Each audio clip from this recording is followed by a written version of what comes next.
తెలంగాణలో కాంగ్రెస్ ప్రభుత్వం ఏర్పడ్డ నాటి నుంచి ఇప్పటి వరకు తీసుకున్న అప్పుల వివరాలను శాసనసభ వేదికగా డిప్యూటీ సీఎం బట్టి విక్రమార్క ప్రకటించారు. తాము అధికారం చేపట్టినప్పటి నుంచి 2024 నవంబర్ వరకు రూపాయలు 51,000 కోట్లను రుణాలుగా తీసుకున్నామని వెల్లడించారు. నవంబర్ వరకు గ్యారంటీ ఇచ్చినవి 51,277.71 కోట్లు. ఇక డ్రా చేసినవి కూడా 51,891.44 కోట్లు. 2024 వరకు 2023 డిసెంబర్ నుండి 2024 నవంబర్ 30 వరకు డ్రా చేసిన ఎఫ్ఆర్బిఎం రుణాలు 52,118 కోట్లు.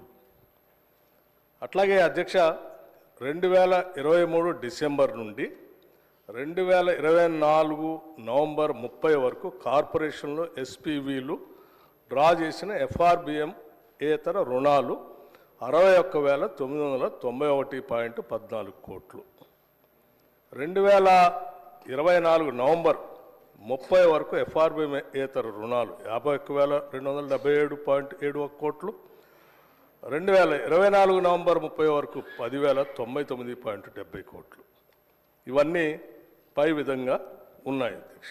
ఇది సమగ్రమైనటువంటి సమాధానం వర్తించాం.